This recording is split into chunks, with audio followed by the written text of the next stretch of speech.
네, 여러분 반갑습니다. 네, 저는 소개받은 경세대학교 영어신학교의 김동환입니다.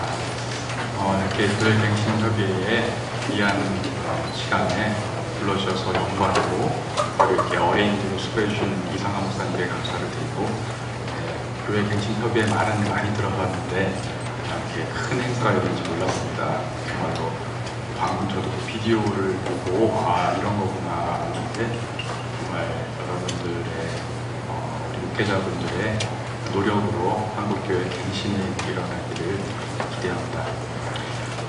오늘 제가 강을 맡게 된 제목은 좀 보시면 알겠지만 좀 재밌습니다. AI 인공지능 시대의 목회 윤리라는 제목으로 제가 부탁을 받았고, 거기에 대해서 강의를 할 텐데요. 1시간 정도 예상하고 있는데, 시작하기 전에 그냥 간단히 말씀드리면은, 저는 이제 미국에 유학을 가서 공부를 하면서 집중했던 부분이 테크놀로지 시대에 인간의 관계에 대한 시각적인 조명 이런 걸 했습니다.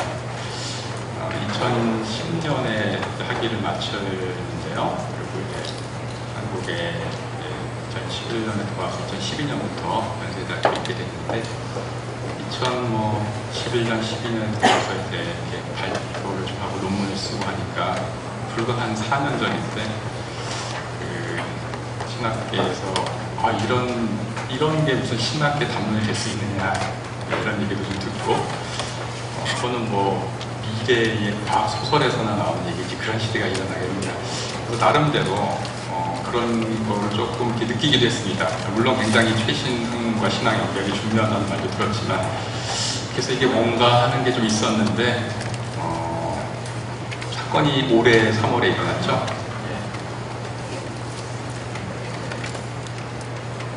이거는 안 되네요. 제가 사건이 하나 일어났습니다.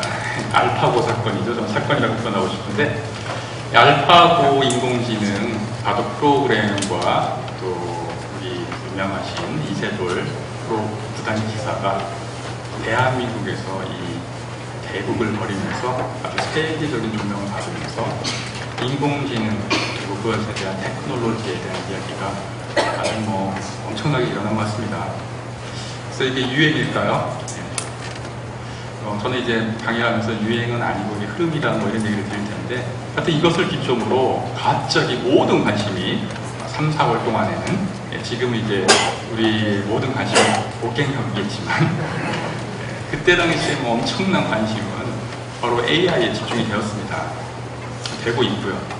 그러면서 저도 개인적으로 갑자기 그럼 AI나 이런 것에 대해서 신학적으로 공부한 사람이 누구냐 그랬더니 저도 잘 몰랐는데 저밖에 없다 그래요. 그래서 갑자기 여기도 이렇게 불러주시고 국민일보에서 기사가 나고 이렇게 좀 논문도 이렇게 써달라고, 그래서 시대가 이렇구나, 우리가 한치 앞을 모르는 거구나 라는 그런 생각도 하고, 이런 시대구나 해서 그냥 유머입니다. 그래서 조명받지 못하다가 이제는 나의 시대가 오니까 혼자 그냥 신학교들로서 그런 생각을 좀 하고 있습니다. 오늘 할 강의는 목차를 한번 보시면요.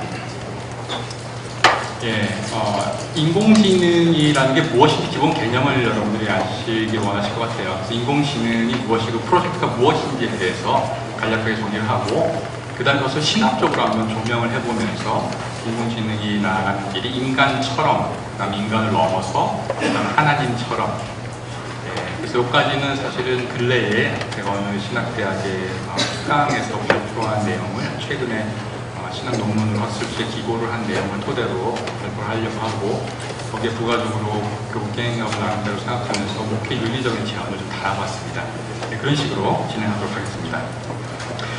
처음에 이제 인공지능 프로젝트라고 제가 달았는데요. 도대체 인공지능은 무엇인가? 그것에 대해서 여러분께 말씀드리고 싶습니다. 인공지능이라는 용어 자체가 Artificial Intelligence인데요. AI라는 용어 자체가 언제 만들어졌냐면, 이 최근 용어가 전혀 아닙니다.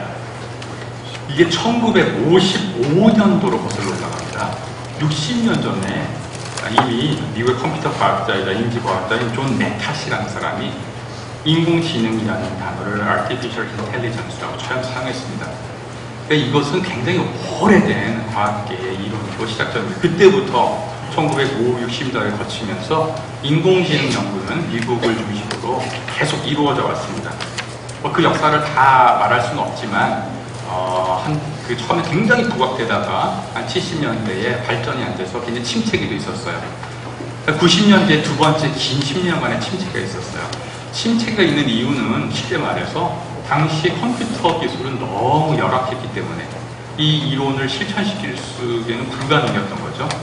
그래서 저도 생각나는 게 90년대 초만 해도 제가 이제 대학교 1, 2학년 때만 해도 컴퓨터 여러분 아세요? 거의 전무했죠. 애플 컴퓨터 이런 거 나오고 해가지고 옛날에 무슨 테이프로 이렇게 해서 돌리고 이런 식의 플로피 디스크 있고 다 아시나요? 플로피 디스크 헤드 앞에 반가운데 지금 그런 시대가 아니죠. 그때 그걸로는 돌릴 수가 없는 거죠. 그래서 침체기가 두 번 크게 있었습니다. 그러다가 2000년에 들으면서 인공지능 프로젝트의 기술이 급격하게 발전되는데 역시 과학기술이 컴퓨터 기술이 이제 제대로 갖추고 인터넷 시대가 열리면서 아주 힘찬 출발을 하는 거죠. 그 시점으로 해서 한 불과 10몇 년 만에 지금 이세돌을 구글사의 딥러닝 프로그램을 통해서 이기는 그런 결과가 나오게 된 겁니다. 그래서 여러분들이 인공지능 할 때 제가 말할 요지는 갑자기 일어난 것이 아니다라는 거예요. 그래서 간단히 인공지능 기술이 최신 기술 중에 하나인데 그것에 대한 이 백그라운드를 좀 아실 필요가 있는 것 같아요. 60, 70, 80, 90년대는 지나가고 소위 테크놀로지가 굉장히 발전한 시기는 그 20세기부터입니다. 그래서 20세기와 21세기를 한번 보면요. 20세기의 테크놀로지를 흔히 MBC, 무슨 외국 방송사가 아니고요. NBC로 대표를 하는데 뉴클리어, 그리고 바이올로지컬, 케미컬 테크놀로지, 핵공학, 생물공학, 화학공학이 주도를 했었습니다. 그래서 무슨 생명윤리 논쟁 이런 게 많았죠. 휴먼 클로닝 그런 것들이 이제 20세기에 NBC 테크놀로지로 일어났던 걸로 볼 수 있습니다.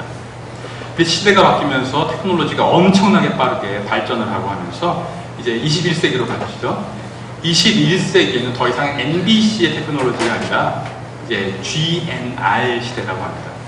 GNR은 뭐냐면은 제네틱스, 유전학, 나노 테크놀로지, 나노 기술, 로보틱스, 로봇공학 이 세 가지를 대표적인 21세기의 테크놀로지라고 말합니다. 그래서 아까 말한 대로 이제 그 생물 바이올로지가 이제 제네틱스로 되면서 아까 말한 인간 클로닝 이런 게 굉장히 이제 부각이 되고 지금도 되고 있죠. 그뿐만 아니라 지금 잘 알려지진 않았지만 컴퓨터 기술을 통해서 나노 테크놀로지, 나노로 가는 머리카락의 100만 분의 1나노라고 해가지고 그것을 컴퓨터 칩 같은 것에 넣어서 하는 것이죠. 이 기술의 대표적인 것이 우리가 매년 컴퓨터 칩이 용량이 어마어마하게 늘어나죠. 핸드폰 같은 게 옛날에는 메가바이트인데 지금 기가바이트, 그걸 훨씬 넘어서 있죠. 이 기술을 할 수 있는 칩을 하는 그 기술이 나노 테크놀로지예요. 그렇게 작은 초입자로 그런 CPU 같은 걸 만들 수 있는 기술들, 이런 것들을 통해서 지금 발전되고 있고, 로봇공학도 여러분 아시고, 그 다음에 이 기술 너무너무 빨리 발전하고 있기 때문에 이것만이 아니라 최근에, 최근도 아니죠. 2002년에 미국 과학재단의 보고서에서는 GNR을 추가해서 인포메이션 테크놀로지, IT는 어느 나라가 최고죠? 우리나라입니다. 예. 삼성과 기술을 통해서 우리나라가 지금까지 최고죠. 계속 유지해야 될 텐데요. IT와 인지과학, 코그니티브 사이언스, 뇌가, 인지가 이 두 가지를 포함을 시키고 있습니다. 앞으로도 계속 새로운 기술들이 21세기에 GNR 플러스 알파로 지금 계속 발전하고 있는 그런 추세인 것입니다. 이런 과정을 통해서 근 2세기에 걸쳐서 지금 AI 기술까지 온 거죠. 기술이 제대로 실용화되는 단계까지 온 거죠. 그래서 이거를 소위 AI 프로젝트라고 볼 수 있습니다. AI 기술이라고 하면 하나의 기술인데 이것을 프로젝트라고 보면 이런 역사를 통해서 나온 프로젝트예요. 현재 AI 프로젝트는 말하자면 뇌기술과 같이 신체 부분이 아닌 정신적이고 그런 생각하는 기술로 지금 초점이 맞춰져 있는 것이 사실입니다. 바둑 이세돌과의 대국 같은 경우가 이제 그런 케이스죠. 근데 이제 프로젝트라고 한다면 그거 플러스 알파, 사실은 신체까지도 포함해서 모든 것에서 인간을 담고 초월하려는 기술로 가고 있습니다. 오늘은 강의 안 했지만 그런 것까지 가는 게 로보틱스예요. 신체까지도 해서, 그 다음에 제네틱스를 가지고 뭐 인공 피부를 입히고, 머리 쪽은 지금 계속 좀 AI 기술을 가지고 발전하고, 그 총체적인 것을 로보틱스로 할 수 있지만 지금 흐름으로 볼 때 AI 프로젝트다 이렇게 말할 수 있습니다. 예, 제가 간략한 그런 뭐 배경이고요. 그래서 여러분들이 말하고 싶은 거는 갑자기 일어난 것이 아니다. 특히 목회자분들 이건 뭐 해성처럼 갑자기 등장한 거기 때문에 뭐 테크놀로지를 우리가 어떻게 그렇게 말할 게 아니라 이런 기본 흐름 속에서 자연스럽게 나타난 발전 양상인데 그게 이런 이세돌과 같은 사건을 통해서 사회적으로 확 부각이 된 것이라는 것을 알아주셔야 할 필요가 있다는 겁니다. 말로 설명해서 뭐 안 되겠죠. 그래서 동영상을 준비했는데요. 지금 보실 그 동영상은 구글이 지금 굉장히 좀 뜨고 있죠. 구글 자회사 보스턴 다이나믹스의 올해 2월에 만들어낸 로봇 아틀라스입니다. 제가 로봇을 보여주는 이유는 아까 AI 프로젝트가 지능만이 아니라 총체적인 그거죠.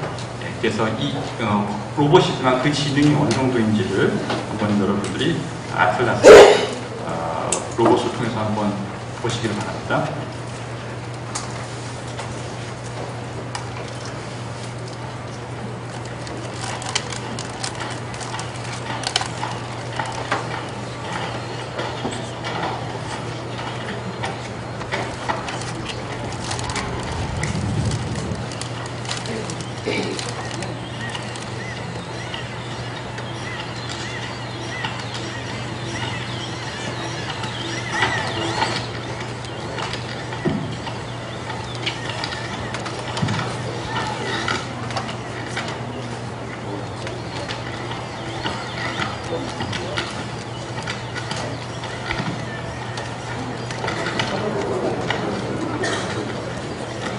순간순간 눈길을 자기가 파악해가지고 안 넘어지려고 생각을 하는 겁니다.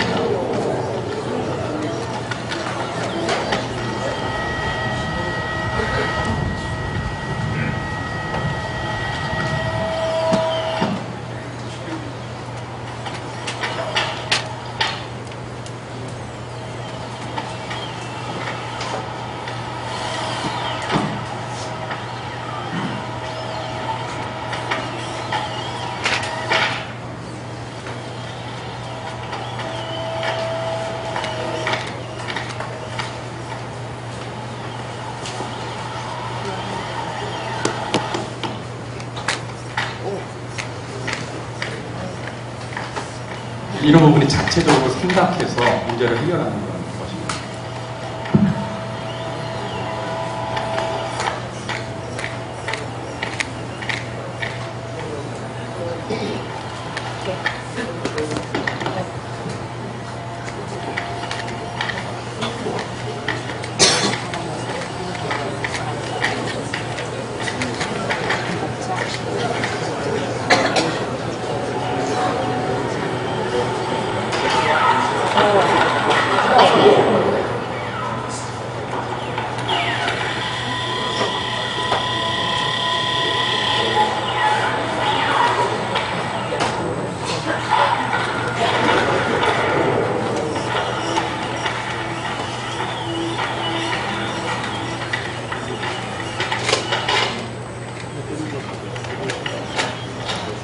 어디를 가는지 모르겠지만 여기까지 보여드리겠습니다. 그 교점은 이게 이제 인공지능 프로젝트의 총체적인 로보틱스와 함께 되는 건데, 본대로 이게 뭐 지정해서 어떻게 하라고 명령을 내는 게 아니라 어디까지 가라, 경치가 가다가 눈을 발견하면은 그렇게 알아서 하고, 그 다음에 짐을 들라, 여기까지만 한 다음에 짐을 못 들게 하고 넘어뜨려도 알아서 문제를 해결하는 지금 그것이 이 속에 들어가 있다는 거예요. 굉장히 놀랍죠? 예, 아마 뭐 관심 많은 분들은 본 사람도 있겠지만 지금 올해 2월에 이 정도까지 해서 지금 로봇가 나오고 있다는 거예요. 영화에서 나오면 웬만한 로봇 같죠? 지금 최근 한 달도 안 돼서 이 아틀라스 구글 자회사인 보스턴 다이나믹스의 이 로봇 아틀라스를 일본의 자동차업체인 도요타에서 매각하기로 했습니다. 그래서 이제 곧 매각이 될 건데, 그래서 우리나라도 좀 발빠르게 움직여서, 예, 우리나라 현대라든지 이런 데서 먼저 인수를 해야 되지 않을까 그런 생각도 좀 해봅니다. 예, 거기까지가 이제 한번 지금까지 이런 기술을 통해서 여기까지 왔다는 것을 한번 알려드린 거고, 요즘 다시 한번 갑자기 등장한 것이 아니라는 거죠. 예.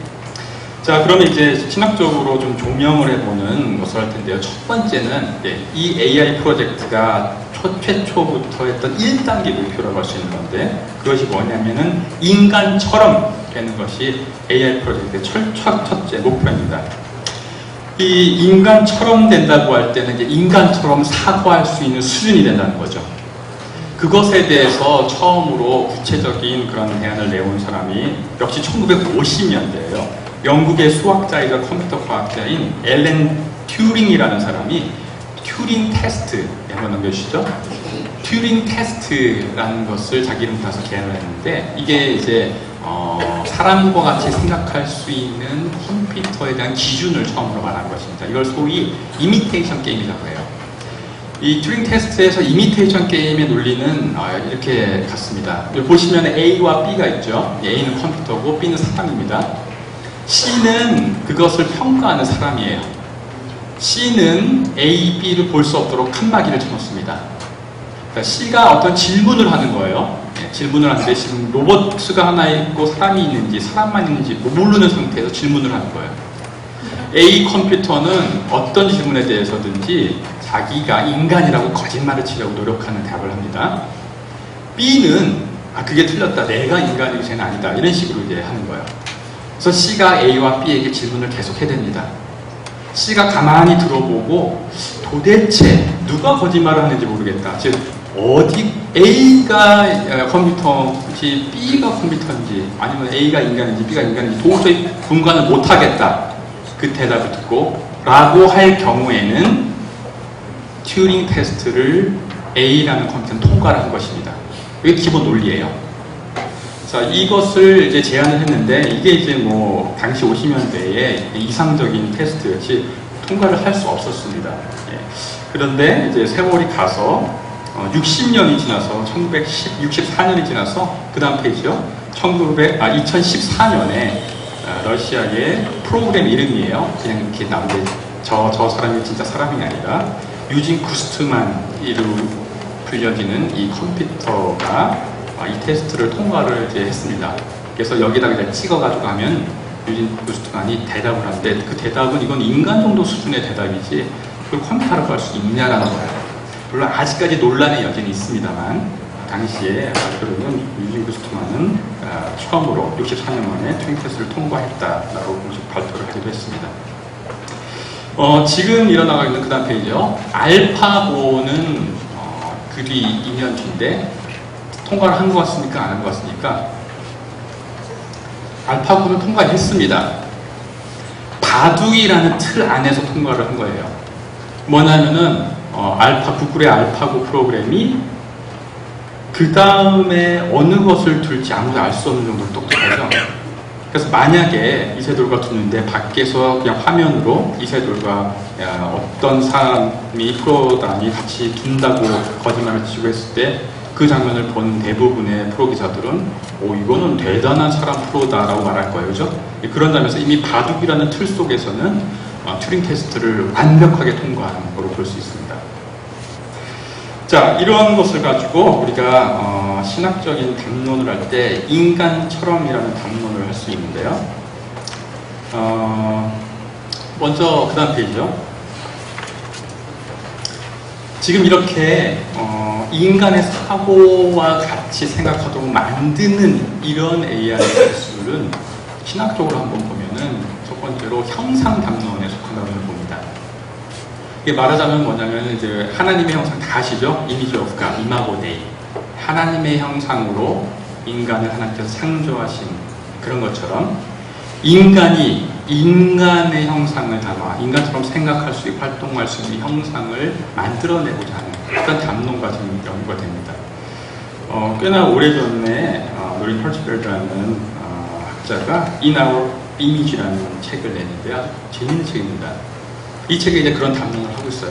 간단히 말씀드리면은 여러분 뭐 다 공부하셔서 알겠지만 이마고 데이 담론을 분류를 하면 이제 크게 세 가지로 볼 수 있습니다. 첫 번째는 뭐 실제적인 그런 이상, 그죠? 그게 이제 뭐 말하자면은 소위 이제 어거스틴 아퀴나스 그런 이제 측면에서 말을 하는데 그죠? 이게 뭐냐면은 하나님의 형상이라는 것이 무엇이냐 할 때 이것은 좀 실질적으로 인간 속에 좀 내재한 그런 형상이다. 그래가지고 그것을 이제 존재의 유비라고 여러분 아시죠, 그죠? 그래서 아날로그 엔티스, 존재의 유비가 기본적으로 진짜 담겨 있다는 거죠. 그러니까 이게 인간이 우월하다는 존재라는 거죠. 두 번째는 그렇지는 않다. 진짜 실제적으로 담겨져 있다기보다는 그것은 하나님의 섭리 속에서 인간이 그분의 뜻을 감당해가는 그런 펑셔널, 기능적인 측면에서 닮았다고 표현하는 것이다. 그래서 이제 혼나드, 구약학자로는 혼나드가 그렇게 얘기를 했고, 세 번째가 이제 칼바르트가 주로 말한 건데, 그런 것이 아니라 이것은 관계성을 뜻한다. 그래서 이제 관계유비라고 그러죠. 하나님이 인간과의 관계 속에서 만든 그 관계니까. 그래서 칼바르트는 여기서 우리가 문제가 되는 구절이 창세기 1장 26절이죠. 우리가 우리의 형상을 따라서 우리의 모양대로 사람을 만들자. 그래서 임마구데이가 출발하는데 우리라는 이제 복수에 대한 신학적 논쟁이 많지만 칼바르트는 뭐 이렇게 해석을 합니다. 우리가 우리의 형상을 따라하는 말은 하나님께서 삼위일체의 위격이시기 때문에 하나님 스스로의 내부적으로 성령, 성자, 성부, 성자, 성령의 삼위일체적인 관계성을 먼저 말씀하시는 거라는 거예요. 그래서 그 관계성 속에서 그 관계를 통해서 그 관계가 확장되어 인간을 창조했다. 인간관계의 이런 깊은 관계는 인간뿐만 아니라 모든 피조물과의 관계로 확장된다. 그런 점에서 이마고데이라는 것은 하나님과의 깊은 관계성에 있는 가장 가까운 관계의 인간에게 주어진 그런 것이다. 이렇게 이제 해석을 하는 거죠. 노르튼 헐스프레드는 그 중에서 이제 이 칼바르트의 생각을 가지고 얘기를 합니다. 말하자면 이제 이런 거죠. 그런 관계처럼 하나님이 하나님의 형상, 하나님의 삼일체 관계를 통해서 확장해서 인간과의 관계를 맺는 것처럼 그렇게 창조된 인간은 같은 맥락에서 자기의 형상을 담은 어떤 존재를 창조하려는 그런 의지를 갖고 있다는 거죠. 그러니까 이게 이제 인간의 형상이 되는 거죠. 이게 왜 문제냐? 왜 문제냐면 우리가 쉽게 창조주가 되려고 하는 거죠. 우리가 그 관계의 기본이 되려고 하는 거예요. 그래서 이게 옛날에 말하자면 여러분들 이제 휴먼 클로닝은 아직도 얘기가 되고 있죠. 인간 복제술. 이것도 같은 맥락이긴 하죠. 인간이 창조주가 되려고 한다는데 잘 보셔야 되는 게 뭐냐면은 저도 그렇게 생각합니다. 클로닝 같은 경우는 아무리 뭐 지금 기술이 발전하고 뭐 역부나 뭐 해서 별의별 뭐 줄기세포, 생명세포가 아닌 일반 세포로도 할 수 있다 뭐 이런 논리를 있지만 하여튼 어쨌든 이미 창조된 인간의 신체를 사용해서 즉 재생을 해서 창조하는 겁니다. 그죠? 근데 지금 말하는 이런 인간의 형상, 이 창조는 뭐냐면 그런 것에 근원이 필요가 없어요. 무슨 말이냐면은 그냥 인간의 AI 기술만 봐도 인간의 뇌를 가만히 제가 좀 설명할 텐데요. 인간의 뇌만 가만히 연구를 해서 그 패러다임만 차용을 해가지고 컴퓨터를 가지고 그냥 생각할 수 있는 기계를 만드는 거예요. 로보틱스도 사실은 마찬가지예요. 오늘 강의의 메인은 아닌데 신체를 사용하니까 완전히 기계와 컴퓨터로 움직이도록 해버리는 거예요. 아까 본 것처럼. 그러니까 하나님으로부터 물려받은 어떠한 것을 가지고 하는 재생이 아니라 제가 이제 recreative being이라고 쓴 게 그냥 패러다임만 답습을 해서 그 다음에 그냥 직접 해버린다는 거죠. 그러니까 이게 이제 인간이 창조자가 돼야 된다라는 도전으로 본다면 이건 다른 차원의 도전이라고 봅니다. 한마디로 아까 이미테이션 게임처럼 모방만 하는 거지 그냥 자체적으로 하는 거죠. 예를 들어서 옛날에 우리나라가 자동차를 처음 만들 때 일본의 자동차의 엔진을 그대로 갖고 와서 우리 걸 만들었죠. 그런 리프로덕티브가 아니라 가만히 보고 연구한 다음에 그렇게 돼? 여기서 그냥 완전히 알아서 처음부터 엔진을 그냥 전혀 다르게 만드는 거죠. 그런 거를 생각하시면 이해가 될 거예요. 이런 점에서 신학적으로 이것이 뭐 위험하고 아니고 따라서 이런 논리가 있다는 것을 우리가 심각하게 봐야 된다는 것입니다. 그 다음 페이지죠. 그래서 말하자면은 이게 이제 Human Oriented Technological Imagination이라고 제가 표현을 하는데 인간 지향적인 AI 테크놀로지의 형상화, 거기에 대해서 우리가 알고 있는 것은 하나님, God Oriented, 신지향적 기독교 신앙의 형상화가 계속해서 얘기를 정확히 하고 본인이 무슨 형상을 말하고 있는지 정확히 얘기를 해줄 수 있어야 된다는 거죠. 그래서 뭐 그 관계성에 있어서도 이거는 인간만의 독특한 그 관계고 그것을 답습해서 모방했다고 그런 관계로 할 수 있는 하나님과 같은 게 될 수가 없다는 거. 그런 것을 얘기해 줬을 때고 쉽게 사실 이런 것에서 이렇게 마크를 하려면은 뭐 대표적인 게 그거죠. 형상화 논리에서 갈 때는 우리가 잘 알고 있는 10계명제, 2계명이죠. 너 다른 그런 형상을 만들지 말라. 일단 그것에 위배되니까 하나님에 대한 도전으로 우상화를 하는 것이다. 뭐 이런 담론으로부터 이제 출발해서 우리가 그것에 대한 나름대로의 대처를 신학적으로 해야 되겠다. 이제 그런 생각을 합니다.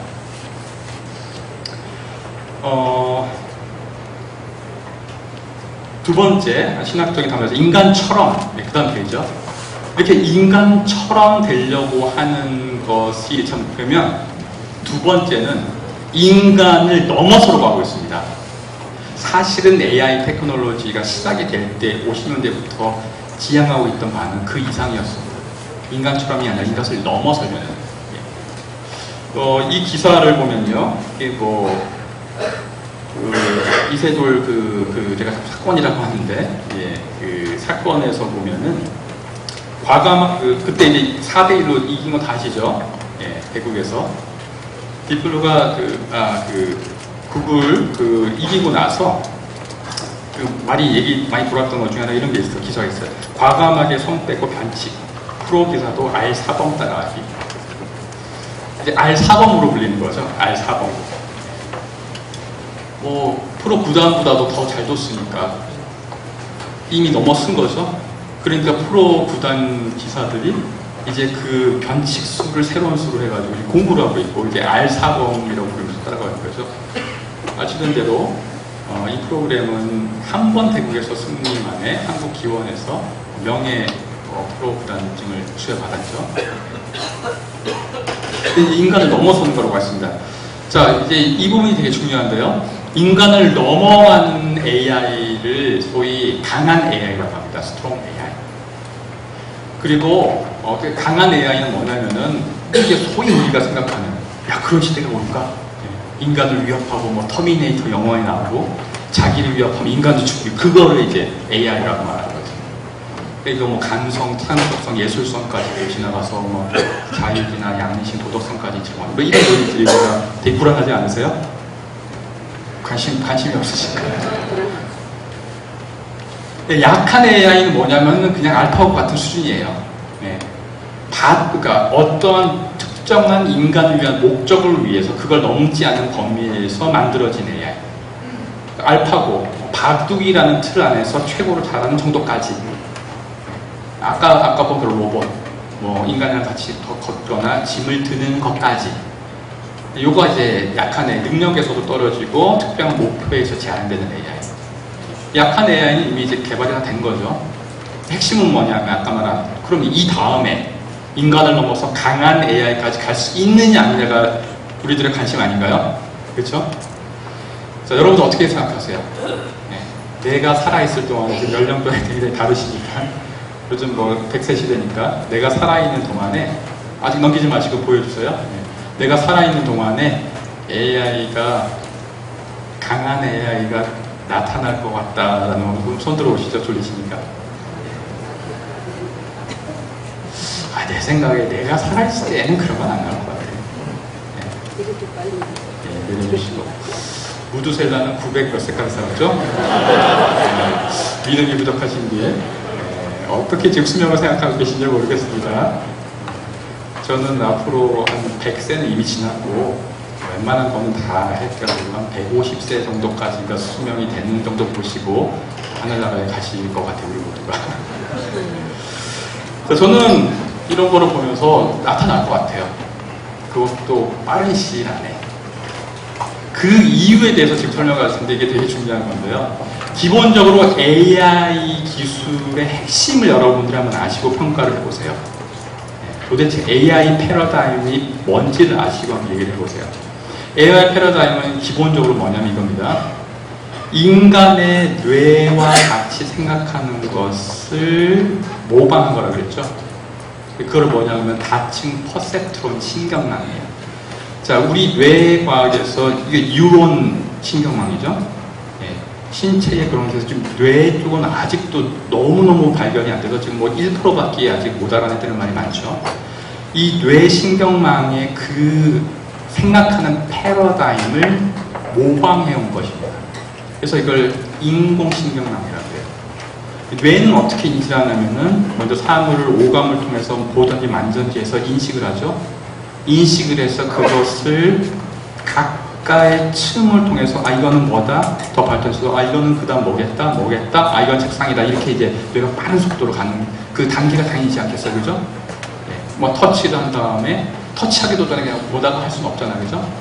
네. 보고 나서 아 책상이다 하듯이 아예 보지도 않고 하면 이제 하나님이죠, 그죠? 그 단계가 당연히 있는 거예요, 오감을 통해서. 그것을 답습을 한 거예요. 그래서 처음에 층으로 말하면 처음에 이제 많은 층이 정말 보이시죠? 그 층이 1차예요. 어떤 데이터를 입력을 해주는 겁니다. 지금 말하는 게 이제 머신 러닝이에요.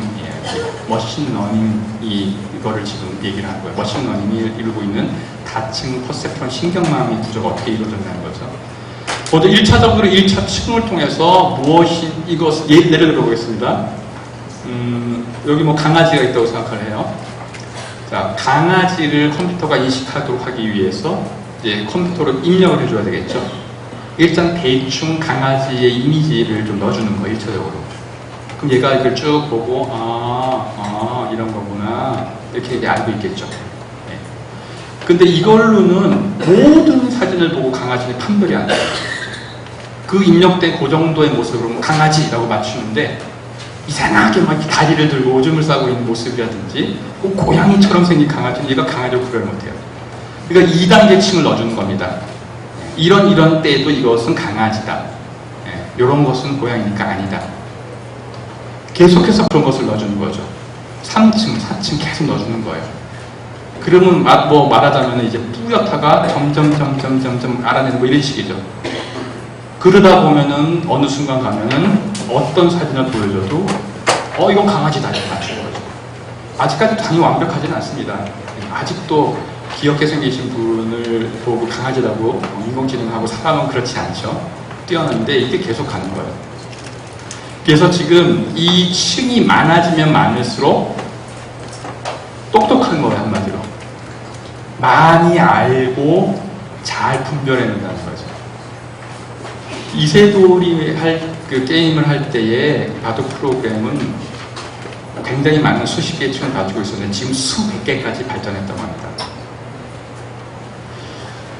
그 층이 많아지면 많을수록 똑똑하고 하기 때문에 그 머신 러닝은 한마디로 말하면 뭐냐면 자기의 경험으로 생각을 해서 두 번째 계속해서 더 지능을 발전시킬 수 있다는 것이 이것이에요.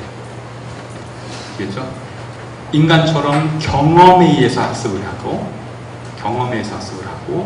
그 다음에 그것을 자료를 가지고 그것을 엄청난 자료를 빅데이터라고 합니다.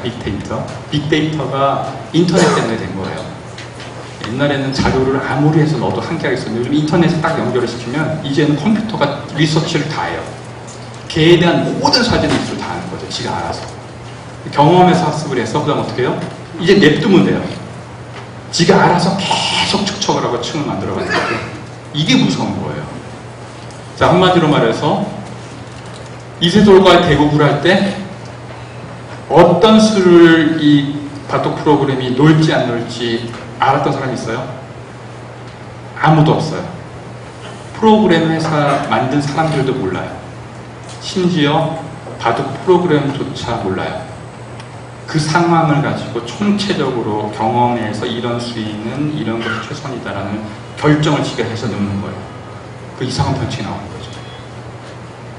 그러니까 이거는 어디까지 발전할지를 알 수가 없는 거예요. 이런 점을 보면은 어떻게 생각하세요? 저는 한계가 없다고 생각합니다. 제약을 달아서 프로그램에서 이 이상은 안 된다고 해놓지 않는 한 이거는 계속 올라갑니다.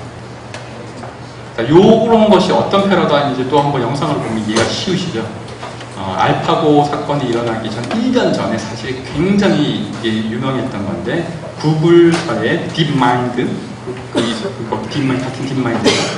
딥마인드의 딥큐 러닝 프로그램이 우리가 잘 아는 벽돌깨기 오락을 해요. 그 오락을 어떻게 오락을 하는지 방법을 안 알려주고 오락 프로그램에 입력을 합니다. 컴퓨터에. 지가 알아서 이 오락을 보고 어떻게 풀어가는지를 보는 겁니다. 한번 보시죠.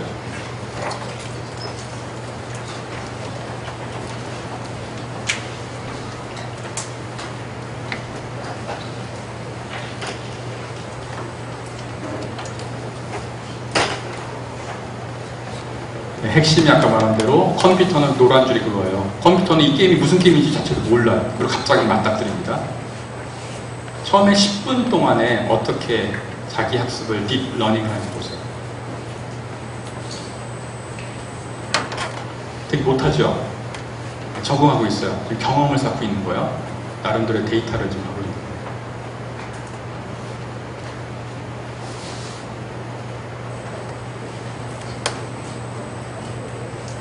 자, 2시간을 가만히 냅뒀습니다.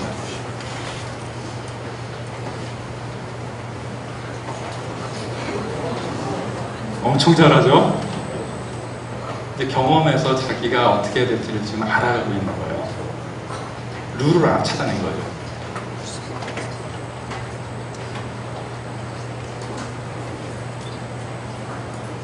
이 다음에 눌렀습니다. 몇 시간이죠? 4시간 뒤입니다. 4시간 뒤.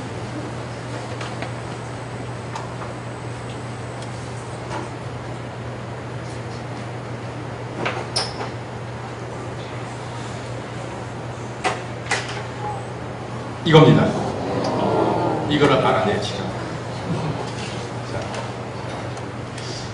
그러면 이세돌, 1년 뒤 이세돌과의 이제 딥마인드 프로그램 나왔는데, 왜 그런 특이한 변칙수로 이겼는지 아시겠죠? 알아낸 거예요. 이때 최적은 이거다. 지도 몰랐던 것까지 해내는 거죠. 이게 굉장히 히트를 쳐 1년 뒤에 이제 이런 사건이 일어나고 있습니다. 그래서 저는 그걸 보면서 다시 말씀드리지만, 이거는 무한정인데 이제는 인터넷에 연결시켜 놓은 이상 지가 계속해서 올라갑니다. 계속해서 지금도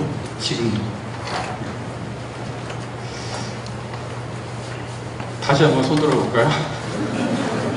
살아생전 기본 단계의 강한 애가 나타날 것 같아요.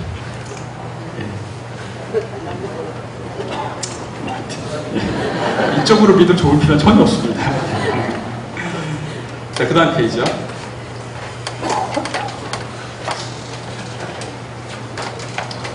그래서 최근에 그 알파고가 직접 움직일 수는 없으니까 알파고를 대신해가지고 알파고가 이렇게 하라고 그걸 놔줬잖아요. 그 프로기사가 이자황이었거든요. 이자황이 아주 최근입니다. 8월 11일, 오늘 며칠이죠? 불과 2주 전에 인터뷰에서 이 얘기를 했어요. 우리나라도 방문했죠?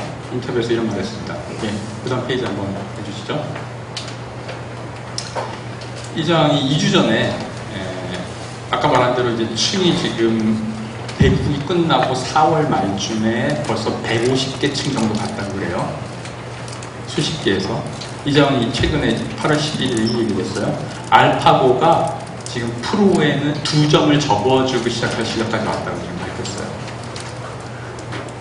넘어선 수준이 아니라 이제는 그냥 2점을 지금 나중에는 그냥 한두 개는 탁 끝나는데 도사가 되겠죠. 자, 아까 강한 AI에서 우리가 말했던 거, 이런 강한 AI가 어떻게 나타난가에 대해서 의심이 보통 있습니다. 감성, 창조성, 뭐 예술성 이런 거는 해낼 수가 없기 때문에 그건 인간은 넘어설 수 없다. 아주 다 최근 얘기입니다. 그 다음 눌러주세요.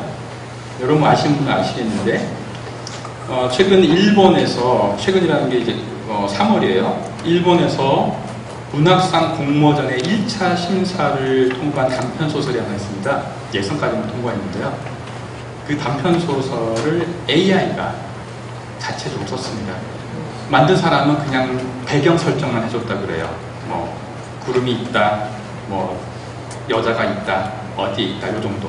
그럼 지가 모든 데이터를 가지고 문학적으로 풀어내라는 거예요. 한 구절을 인용하면 이렇습니다. 들어보세요.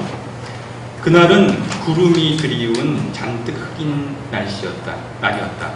강하는 언제나처럼 최적의 온도와 습도. 요쿄 씨는 그리 단정하지 않은 모습으로 소파에 앉아 시시한 게임과 시간을 보내고 있다. 어때요? 괜찮죠? 심사위원들이 보니까 이 정도면 되게 괜찮네. 1차 통과했어. 그 다음에 밝혔어요. AI라고 난리가 났죠. 자, 벌써 보세요. 감성 창조성.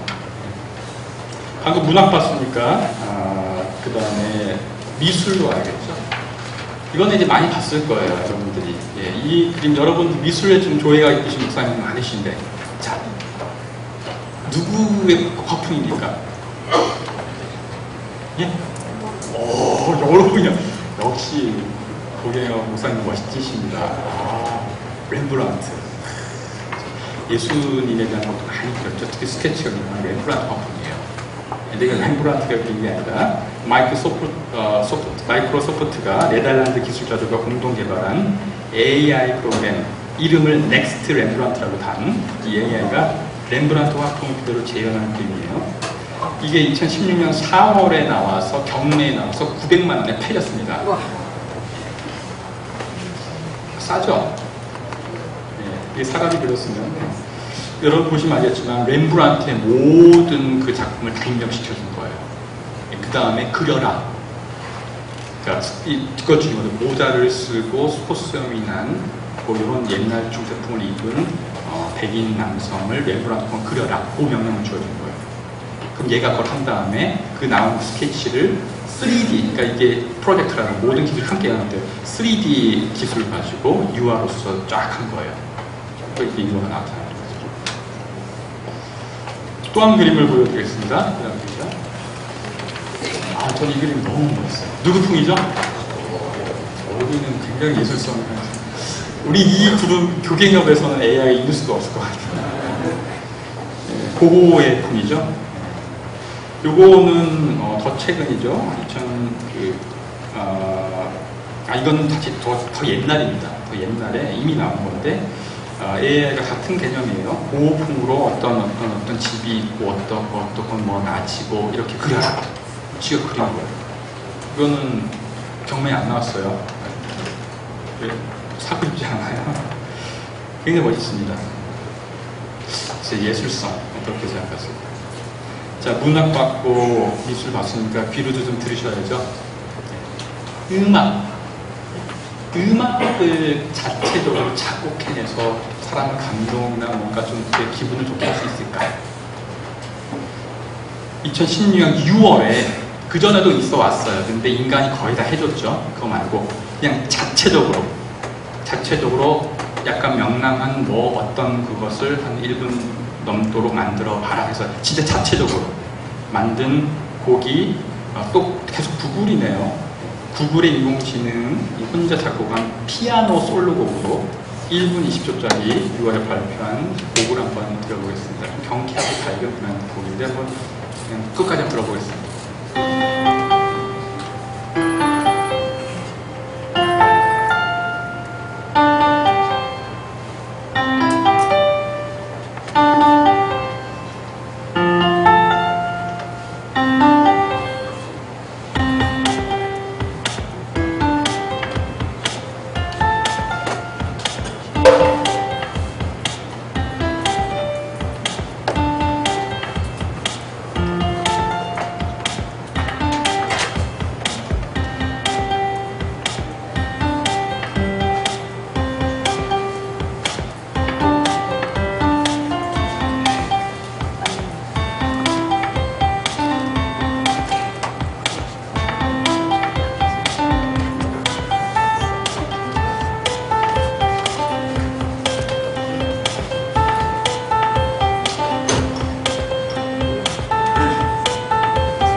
예.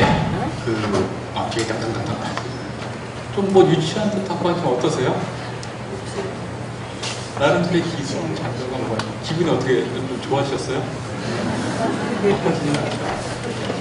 사실은 그의 작곡가로 유명한 사람들이 몇 명 해외에 있어요. 근데 그분들 중에 이제 모차르트 모차르트 걸 넣어가지고 모차르트의 곡들이 되게 좋은 곡들이 많아요. 그거는 인간이 굉장히 많이 도와줍니다, 아직까지. 근데 알아서 혼자서 제작하는 게 이게 최초인 거죠. 인간 기술자의 피아노 솔로고.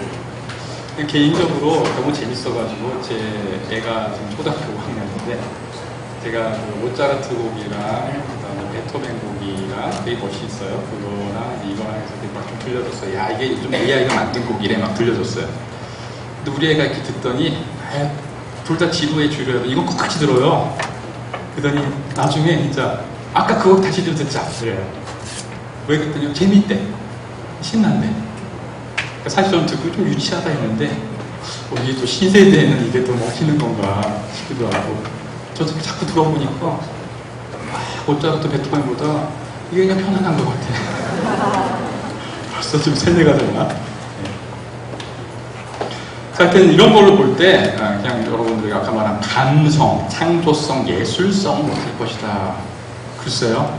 올해 들어서 굉장히 지금 폭발적으로 하는데 계속 말하지만 계속 더 똑똑해지고 있다는 거예요. 그래서 저는 이런 거를 보면서 지금의 논의가 그냥 두려움에 대해서 말하고 강한 애가 나올까 말까 뭐 그건 하면 큰일 난다 애 나오지 않겠지 감성예술성 이런 거는 넘어설 수 없어 뭐 이런 수준이 아니라 글쎄 그냥 괜히 말한 것은 일어날 수 있다고 보고 신학적으로는 앞으로 소위 인간만이 갖고 있다는 자유의지라든지 토마스 아퀴나스가 말하는 뭐 자유의지라든지 어떤 도덕적 판단까지도 할 수 있을지도 모른다는 가정하에 나름대로의 신학적인 논의를 좀 마련해야 된다고 생각합니다. 왜냐하면 이게 갑자기 생긴 다음에 우리가 막 얘기를 하거든요. 근데 옛날에는 뭐가 생기고 나서 얘기를 해도 괜찮은데 지금 이 발전 속도가 어마어마하게 빠르기 때문에 일어난다고 하면 가정하고 나름대로 신학적인 논리로 답변들을 만들어내야 될 필요가 있다는 게 제 요지입니다. 과학계에서는 여러분들이 이제 아시는 대로 이 책을 읽으신 분이 많이 있을 거예요. 네, 워낙 유명하기 때문에 Singularity is Near이라고 특이점이 온다. 네, 되게 유명한 사람이죠. 미래학자인 사람이지 쿠르트웨일. 그 쿠르트웨일은 여러분들이 여기 교회에 계신 분들이기 때문에 사실 거의 다 아실 거예요. 특히 교회 CCM 찬양 이런 걸 진행하는 사람들 다 아실 거예요. 네. 여기도 있네요, 쿠르트웨일이. 네. 우리 여기 야마하가 세컨드고 메인이 쿠르트웨일이네요. 네. 쿠르트웨일 저 키보드 회사의 그 쿠르트웨일이에요. 세계 필수도 있고 아주 돈이 많으시겠죠.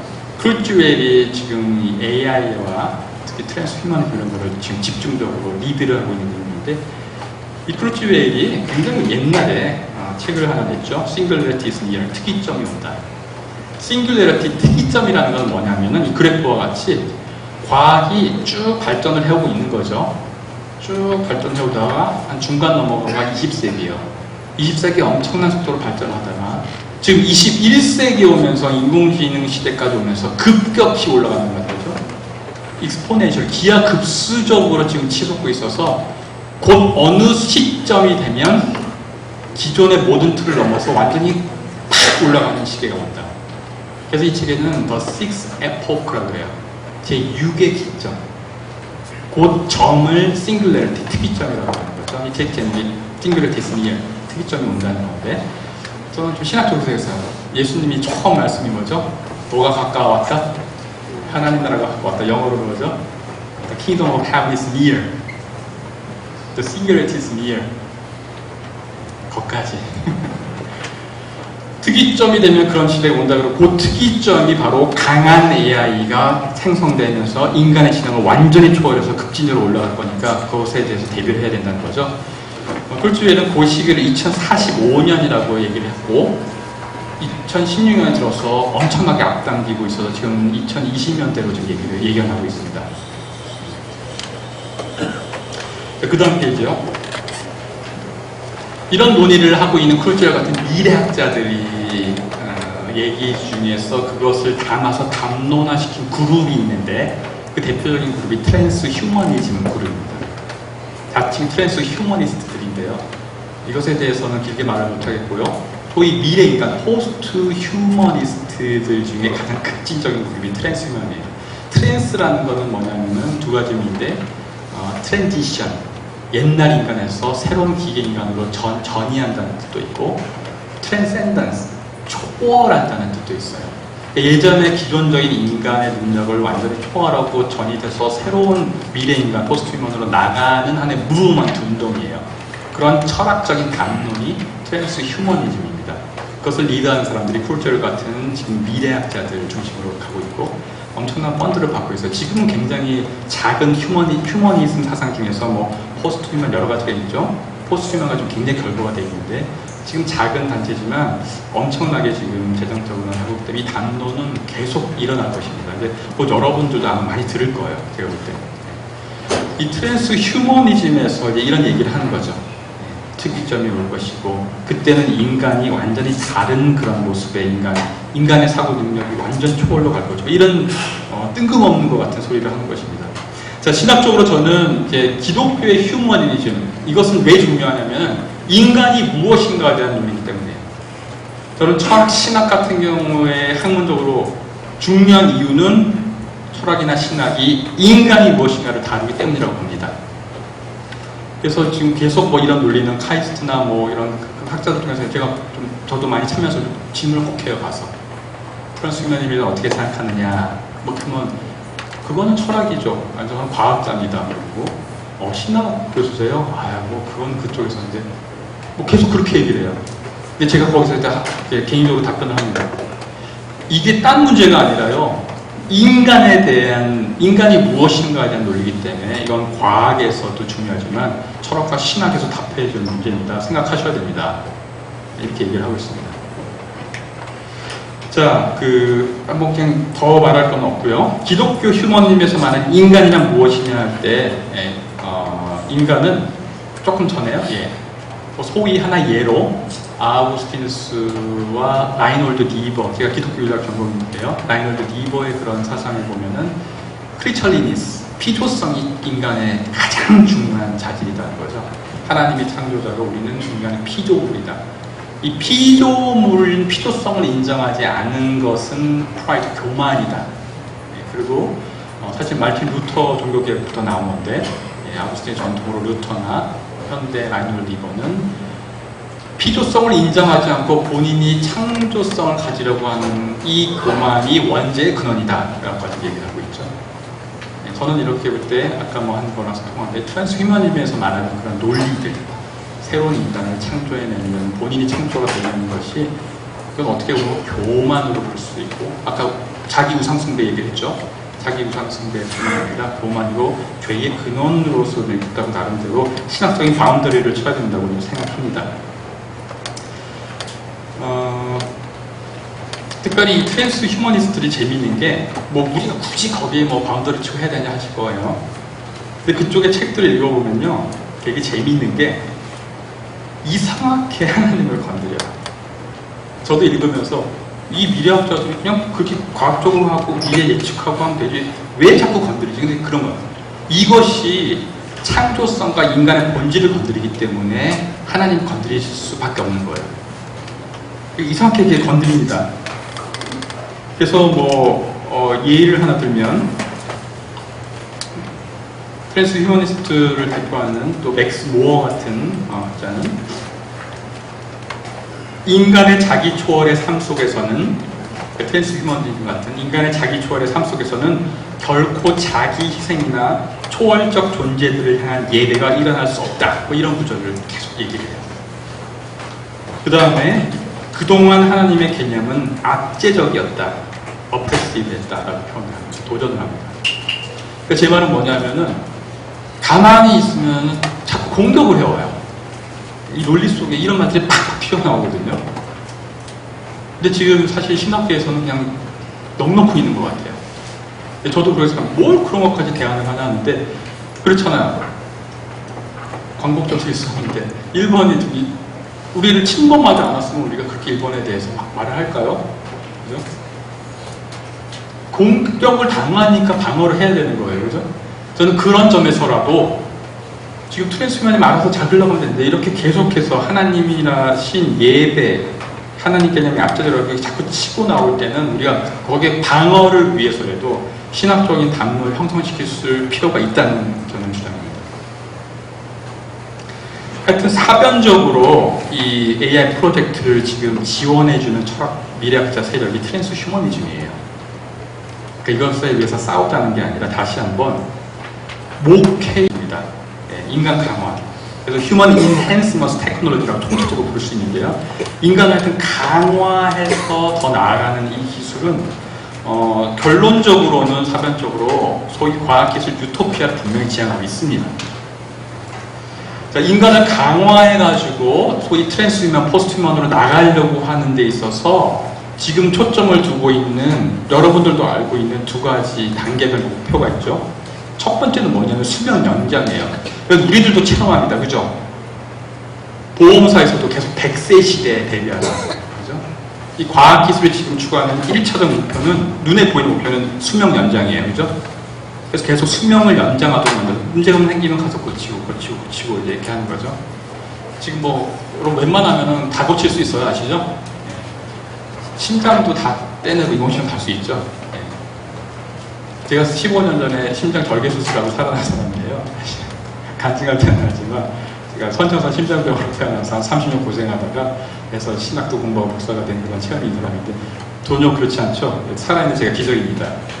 발육이 되지 않아야 되는데 발육이 된 걸로 세브란스의 이종용 선생님이 천몇백 명 본 것 같은데 내가 처음이라는 거죠. 지금 간증 시간 아닌데 수술할 때 보니까 제 심장을 떼내가지고 펌프를 해가지고 3시간 반 내에 붙였다고 그러더라고요. 세브란스가 15년 전에. 지금 뭐 인공심장, 뭐 팔 잘리시면 뭐 문제 없어요. 근데 돈이 많이 들죠. 다리도 해가지고 달고 올림픽도 나가죠. 지금 하나 못하는 게 아까 뭐죠? 예, 뇌. AI가 이걸 지금 깨려는 거죠. 수명을 연장시키는 거예요. 자, 두 번째 목표는 뭐냐면 수명을 계속 연장하다가 결국은 어디까지?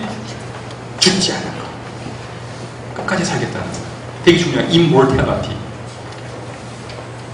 기독교에서 eternity는 뭐예요? 죽어야 가는 세상입니다. 그죠? 죽어야 돼요. 하나님 섭리예요. 죽은 다음에 하여튼 뭐 신학적인 뭐 여러 논쟁이 있겠지만 죽은 다음에 하여튼 영으로서 가는 세계, 나중에 또 심판도 있고 부활도 있고 뭐 하여튼 그 다음 세계 하여튼 우리 죽어야 돼. 그죠? 근데 여기서 말하는 거야. 수명을 연장해서 죽지 않고 계속 살겠다는 거예요. 그러니까 이게 유토피아인 거예요. 여기서 걸림돌이 되는 두 가지는 뭐냐면은 질병과 노화입니다. 그래서 계속해서 과학기술이 의료기술한테 만들어가는 건 계속 질병을 치유하는 거죠. 옛날에 뭐 패스트로 다 죽었지만 지금 아무도 패스트로 안 죽습니다. 그죠? 웬만한 병들하고 언젠가 안 극복되지 않겠어요? 그건 다 그렇게 생각하시죠? 뭐 새로운 그 나무 또 극복하고. 두 번째는 노화예요. 그죠? 질병을 극복해서 가나 결국은 계속 노화해서 길을 떠서 죽으니까. 그 질병과 노화를 극복하는데 모든 초점이 지금 과학계에서 잡혀져 있습니다. 제가 신학적으로 이거를 돌아보니까 참 재밌어요. 창세기 3장 22절에 다 아시는 구절이죠. 하나님이 이제 두 가지 나무를 해가지고, 그죠? 지식을 하는 그 나무는 이제 아담과 이브가 이제 딱 먹어가지고, 그러니까 하나님이 놀래가지고 이렇게 말씀하시죠. 이제 그가 손을 내밀어서 생명나무의 열매까지 따서 먹고 끝없이 살게 하여서는 안 된다. 뭐라고 하셨죠? 끝없이 살게 해서는 안 된다. 바꿔 말하면 언젠간 죽어서 내 섭리에 따라야 된다는 거죠. 지금 여기서 말하는 게 뭐죠? 끝없이 사는 거예요. 지금 이모텔리티가. 그 다음 구절이 되게 재밌는데, 그래서 하나님이 이러한 도전을 제가 볼 때 미리 예견하신 게 아닌가. 너무 나갔나요? 이런 말 합니다. 24절에. 그래서 아담과 하와 그를 쫓아내신 다음에 에덴 동산의 동쪽에 그룹들을 세우시고, 두 번째, 빙빙 도는 불칼을 두셔서 생명나무에 이르는 길을 지키게 하셨다. 제가 볼 때는 두 가지가 맞아떨어집니다. 질병 그걸 넘어서려고 하니까 그걸 못하게 해서 그룹들이라는 게, 그룹들이 뭔지 모르겠지만 그룹들, 노화라는 것을 통해서 불칼, 질병은 그룹들이고 노화는 불칼이 아닌가. 이 두 가지를 넘어서면 어떻게 되는 거예요? 인간이 가서 생명나무를 딸 거라는 거죠. 그 따는 건 뭐예요? 죽지 않고, 예, 벌 받아서 죽고 뭐 그렇게 되는 게 되고, 이렇게 우리 죽지 않고 영원히 사는 거죠. 하나님이 이게 마지막 보루가 아니신가 싶어요. 이거를 하겠다는 거 아니에요. 지금 뭐 휴먼 클로닝에 대한 도전은 잘 보셔야 되는 게, 기본 출발점에 대한 논리입니다. 저도 오늘 많이 말했죠. 창조성에 대한 거, 생명의 태생, 그래서 생명의 주권자가 하나님에 대한 도전, 이런 거예요. 잘 봐야 되는 게, 지금 AI 프로젝트의 최종점은 이거 플러스 저 끝을 지금 도전하고 있어요. 영생에 대해 도전한다는 거예요. 죽음에 대해서 도전한다. 저는 그래서 죽음 신학을 빨리, 지금 저도 좀 공부를 하고 쓰려고 죽음 신학에 대한 논리가 빨리 있어야 돼요. 옛날에 뭐 well dying, 잘 죽는 뭐 그런 심리학적인 책들이 아니라 신학적으로 죽음에 대한 신학적 해석, 하나님 주권으로 죽는 거, 영생하는 거. 자, 이게 뭐랑 결부되냐면은 구원관이랑 결부됩니다. 우리 죽어서 간, 그래서 eternal life, 영생을 말하는 거기 때문에 구원관이에요. 이들에게 구원관이 있는가? 제가 2012년에서 참 논문이 그렇게 좀 이게 뭐냐 했던 게 그런 내용이에요. 미래 인간은 구원받을 수 있는가? 이 패러다임을 갖고 보면 그들에게 그 구원관인 거예요. 죽지 않고 영원히 사서 유토피아로 모든 인간이 다른 그런 모습으로 영원히 사는 거, 이런 거예요. 자, 그 다음 페이지요. 그래서 이런 담론, 최신 담론들을 우리가 잘 봐야 되는데, 이 영원히 사는 것에 대한 재미있는 책이 이제 거의 현대 고전이 됐습니다. 20년도 저전에 한스 모라빅이라는 최고의 그런 미래학자 중에 한 명인데, 역시 마인드 치드런이라는 책을 이미 썼어요. 과학적인 책이에요. 육체가 없는 정신에 대해서 말합니다. 자, 영원히 살려니까 어떻게 하냐면은 쉽게 말하면 이거예요. 아까 말한 대로 팔, 다리 다 바꿔서 할 수 있죠. 뇌를 언젠가는 이제 AI 프로젝트 이런 걸 할 수 있죠. 자, 기계가 다 되었다 하더라도 다 수명이 있고 한계가 있잖아요. 그러면 어떻게 더 살아야 되냐는 거죠. 여기 담겨있는 뇌의 모든 기억과 그것을 다운로딩, 브레인 다운로딩이라고 해요. 혹은 마인드 업로딩이라고 해요. 빼가지고 컴퓨터 나노 칩 속에 다 넣는다는 거죠. 그러면 육체 없이 소위 정신으로 영원히 산다는 거죠. 요즘 이제 그런 논문 쓰고 있는데, 그러면 어디까지가 일단 인간입니까? 한번 손 들어보세요. 자, 팔, 다리 다 바꿨어요. 저 인간입니까? 손 들어보세요. 오케이.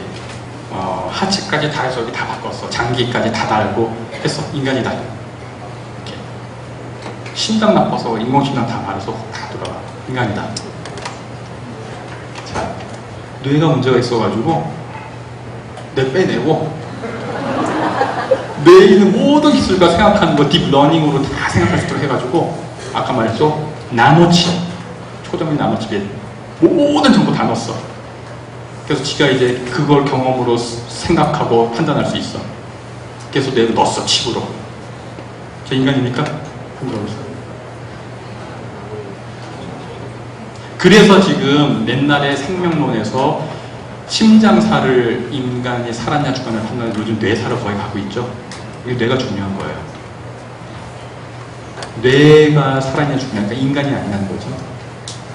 근데 이 사람들의 논리는 이게 전이 되는 인간으로 가니까 다 인간인 거죠. 예. 우리가 인정할 수 없어도 전이 되는 인간으로 다 인간인 거니까, 모든 기능이 뭐라면 인간이니까. 그랬는데 이제 이것조차 한 뭐 1000년 도과할 거 아니에요? 그 사람들이 그걸 다 다운해가지고 그냥 육체는 버리자 이거예요. 버리고 완전히 정신세계로 가자는 거죠. 자, 이렇게 되면 그리고 이제 더 이게 버추얼 리얼리티 쪽으로 가면 이제 되게 철학적이긴 한데 인터넷 속에 넣어서 인터넷 세상 속에서 떠돌면서 뭐 하는 뭐 그런 게 이제 영화로 많이 나오고 있죠. 첼시 같은 영화 보시면 그런 영화고 그 로봇으로 해가지고 로봇에 다 해가지고 그 로봇이 그 사람이 돼서 살 거라 뭐 이런 거고 여러 가지가 있는데 그런 논리를 말하고 있는 거예요. 이건 아까 말한 대로 구원관에 대한 무서운 문제입니다. 그리고 인간이 무엇인지 생명이 어디까지인지에 대한 기준점을 이런 것이 벌어졌을 때 안 벌어지면 괜찮고요. 사회에서 벌어졌을 때 뭐라고 말을 해줘야 되지 않냐는 거예요.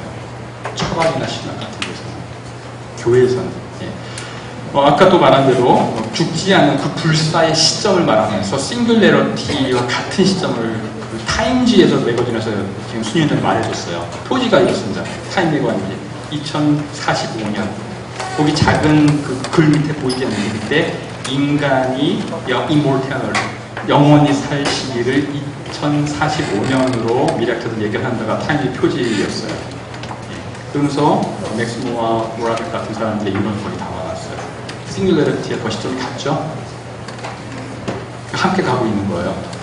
강한 애의 등장과 함께 이런 어떤 사변적인 논리가 지금 가고 있어요. 그래서 이제 신학적 논리에 도전하는 결론은 그 다음 페이지죠.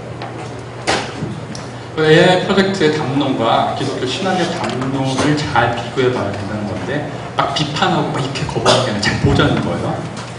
육체 없는 정신을 추구하는 것이 과학기술적 영지주의가 아닌가라는 거죠. 여러분 영지주의 아시죠? 영지주의는 이단이었죠, 그죠? 예. 영지주의에서는 예수님의 육체를 거부하고 신성만 했죠. 그게 다 처형당했잖아요, 그죠? 그렇게 되면은 예수님의 성육신도 부인이 되는 거예요. 그 인간에게 영원 정신뿐만 아니라 육체를 선물로 주셨다는 그런 기본적인 것이 다 없어지는 거니까 굉장히 문제가 되는 거죠. 이것은 통전적인 인간의 창조성, 또 성육신의 신앙까지에 대한 도전될 수 있다는 것이고, 그러니까 정신으로 무한함이 우리가 말하는 영적인 영원함, 그죠? immortality가 우리가 말하는 spiritual eternal life와는 다르다는 점을 해야 되고, 불사가 아까 말한 영생이 아니라는 점, 그리고 불사의 구원과 이 죽음을 거친 우리가 말하는 구원관과 다르다는 점. 과학기술의 유토피아가 다 죽지 않고 계속 사는 그런 삶, 트랜스만의 삶이 우리가 죽어서 가서 영원히 하나님께서 사는 하나님 나라 천국과는 전혀 다르다는 점을 우리가 분별할 수 있다는 것입니다. 끝으로 제가 그냥 오늘 그 고갱협의 그 목회 윤리적인 제안을 제목 때문에 목회 윤리적인 제안을 나름대로 그냥 한 개를 좀 달아봤습니다. 첫 번째 목회 윤리적인 제안은요. 그 다음 페이지요. 저는 우리 다 이제 목회자분들이시죠, 그죠? 그래서 인공지능에 대한 기본적인 지식을 함양해야 된다는 게 첫 번째입니다. 한마디로 너무 모르면 안 된다는 거예요. 논의에 대해서 이런 기본 강의를 들은 다음과 저는 많이 다른 것을 좀 봅니다. 대부분 반응은 다 똑같아요. 그런 시대가 올까? 그럼 큰일 나는데? 뭐 이런 거. 그렇게 말할 때가 아니고, 아까 말한 인공지능은 오랜 역사를 거쳐서 온 거고, 지금 이런 시점에 와 있다는 거. 그 역사와 시대성을 봐야 된다는 거죠. 알파고 같은 경우도 가만 보시면은 그냥 일어난 사건이 아닌 거예요. 몇 가지만 보여드리면 첫 번째, 컴퓨터가 인간의 지능을 넘은 빅 이슈는 이미 1997년에 IBM에서 딥블루라는 컴퓨터가 당시 카스파로프라는 러시아 세계 최고의 체스 두는 사람을 이겼어요. 그래서 보시는 사람들이 경악을 했죠. 이미 일어났습니다. 그 다음에 두 번째는 2011년에 그 다음 페이지죠. IBM의 왓슨 컴퓨터가 미국에서 제일 유명한 제퍼디라는 퀴즈 프로그램에 그렇게 중간에 있죠. 형태가 없으니까 그렇게 나와가지고 최종 우승을 했어요. 그 동영상을 여러분 보시면요. 다 최고의 그 맞추는 사람들인데 그냥 이러고 있어요. 계속 베리 중간 띠 누르고 막 정답 띠 그럴 수밖에 없는 게 모든 자료를 다 갖고 있고 추측해서 다 맞추니까. 그래서 1등을 해서 2011년에 그때까지는 IBM이 완전 인공지능을 발전하는데 지금 구글로 갑자기 넘어갑니다. 지금 이게 완전 구글 세상이 되고 있어요. 우리나라도 잘 대처를 해야 되는데. 그래서 이제 2016년에 그 다음 페이지 구글의 알파고가 된 겁니다. 보면 알겠지만 이게 계속 일어나는 과정 속에 있는 것뿐이에요. 이런 것을 목회자분들이 그냥 우리는 이것을 위험합니다 이런 게 아니라 기본적으로 이런 논리고, 특히 제가 말씀드린 머신 러닝이 무엇인지 좀 알고 그런 기본 상식을 갖추고 시대성을 갖춰야 되는 게 첫 번째입니다. 두 번째는 인공지능 시대의 현황에 대한 목회적 인식입니다. 지금 저는 이렇게 생각합니다. 옛날에 IMF가 터졌을 때 목회자들 속에서 현재 한국 사회의 이 위기와 흐름을 파악을 해야 되는 말이 많았던 걸로 알고 있습니다. 설교하고 있는 동안 그 교인들이 다 사회인이기 때문에 엄청나게 지금 회사에서 나가게 그런 것이 있다는 것을 목회자는 알아야 된다는 거죠. 그리고 당시에 가장 소위 그 직업으로서 유지가 되는데 위험하지 않은 직업 중에 하나가 목회자였어요. 오히려 교인들이 더 많아졌죠, 위기 상황에. 그런 것에 대해서 목회자가 상황 파악을 하고, 교인들은 지금 현 사회에서 어떻게 일어나는가를 파악하는 논리가 많이, 저는 같은 거예요. AI 프로젝트가 지금 여러분 아시는 대로 올해 2016년 1월에 아시는 분들 아실 겁니다. 세계 경제 포럼의 주제가 4차 혁명이었어요. 1차, 2차, 3차에서 뭐 다시 산업혁명으로 1, 2차가 다 죽고 서비스 산업으로 해서 전문직만 살아남는 시대인데, 지금 올해부터 4차 혁명 이슈였습니다. 이제는 전문직까지도 다 AI 기술에 의해서 박탈당할 거라는 것이 세계 경제 포럼의 주제였고, 거기서에 대해서 직업이 상실될 직업 함수, 여러분도 다 보셨죠, 그런 거? 그래서 지금 무슨 직업이 살아남고 뭐 그런 얘기가 논의가 되고 있는 거예요. 이게 올해입니다. IMF 때랑 잘 비교해 봐야 돼요. 지금 몇 가지 기사만 제가 띄웠는데요. 이거는 카이스트 경영대학원의 김동석 학장님이 올해 최근에 이 발표를 했죠. 앞으로 AI 모르는 경영자는 퇴출될 것이다. 교회 전체 영적인 CEO는 누구죠? 목사님이죠. 앞으로 AI 모르는 목사님은 어떻게 퇴출해야 되나요? 이 시대적인 흐름을 못 보는 지도자라는 뜻이에요. 그 다음에 올해 역시 첫 AI 변호사인 이름인 로스가 이 로펌에 취직을 했습니다. 그죠? 공식적으로 취직했어요. 이 변호사, 지금 CEO, 그 다음에 최근 인지컴퓨터 왓슨에서 암 진단 정확도가 95%까지 높일 수 있다고 밝혔어요. 의사에 대한 도전입니다. 요 기사가 일어난 요 내용은 우리 세브란스 의료원에서 열려서 AI에 대해서 올해 열려, 저도 1박 2일 참여를 했습니다. 제가 직접 들은 얘기예요. 의료계에서 엄청난 논의를 하고 있습니다. 의사들이 지금 어떻게 될 것인가. 자, 4차 혁명이 이것입니다. 지금 소위 서비스 직업 이상으로 전문직, CEO라든지 변호사라든지 의사까지도 도전을 받는 시대가 시작이 되었다는 겁니다. IMF 때의 그 상황보다는 훨씬 심각합니다. 저는 목사님들이 설교를 하고 목회를 할 때 일반 성도가 좀 죄송합니다.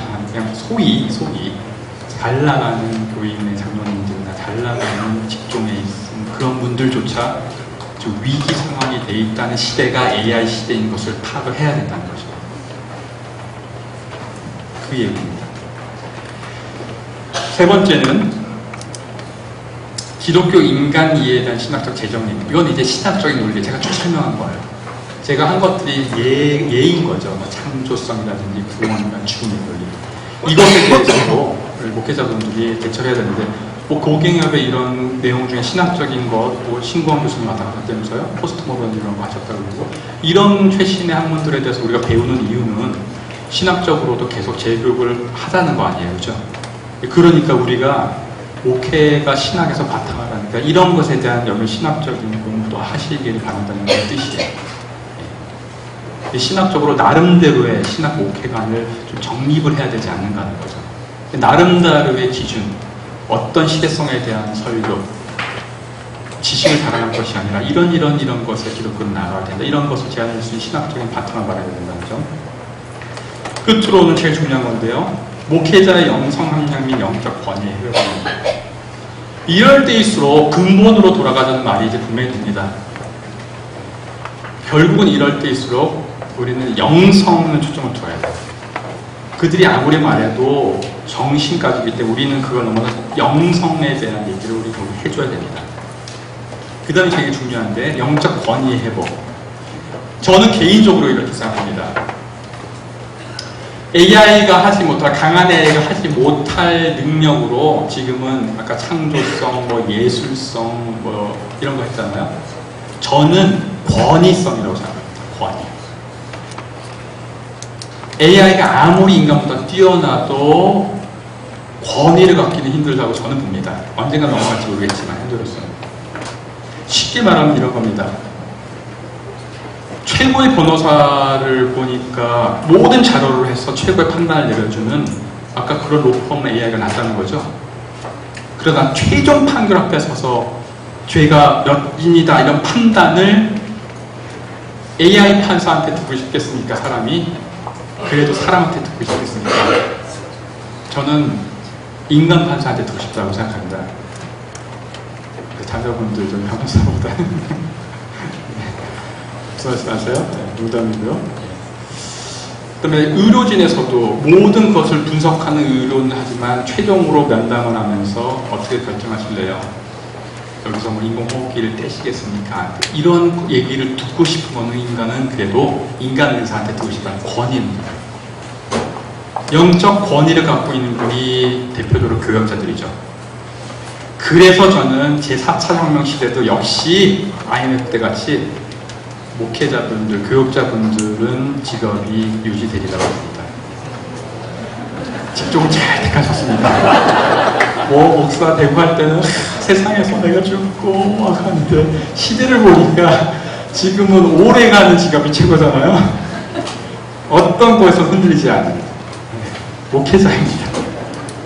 왜 그러냐면은 목회자가 권위라는 게 있어서 그래요. 저는 상당히나 기본적인 뭐 어떤 교육 이런 거는 AI 교육자가 잘할 것 같아요. 자, 그러나 권위가 있는 것들, 예를 들어서 아무리 설교를 유창하게 해서 야 저렇게 설교를 이렇게 잘해 하더라도 AI 로봇 목사의 손에 자기 태어난 애를 세례받도록 하기를 원하겠습니까? 그래도 조금 그래도 인품이 좋은 영적권을 가진 인간 목사님이 애한테 세례를 주길 원하겠습니까? 그런 거야. 이런 점에서 영적인 권위를 써야 된다고 생각합니다. 근데 권위가 떨어졌죠. 아까 비디오 교갱업의 역사를 보니까 계속 얘기할 거죠. 고갱업이 없었으면 더 나쁠 것입니다. 한 목사님. 도덕성 회복과 함께 나가야 된다. 기독교 인력 전공인데 도덕성 회복이 같이 나가야 된다는 거죠. 영적 권위를 회복하는 것은 권위 있게 누르는 것이 아니죠. 그러니까 아까 트랜스휴머니즘에서 압제적이라고 표현하잖아요. 도덕성을 회복하고 기본 영성을 회복해서 삶 속에서 영성이 우러나올 때 존경을 받은 그런 권위를 회복해야지. 그렇지 않고서, 그러니까 진짜 더 회복을 해야 된다고 생각합니다. 지금 뭐 욕을 먹고 이 문제를 넘어서서 진짜 권위가 자동으로 쓸 수 있는 영적인 권위의 회복이 있어야 이 시대의 목사, 교육자로서 사회에 대해서 교인들의 전말을 해줄 수 있다고 생각합니다. 네, 이상으로 오늘 끝나는 강의 마치겠습니다.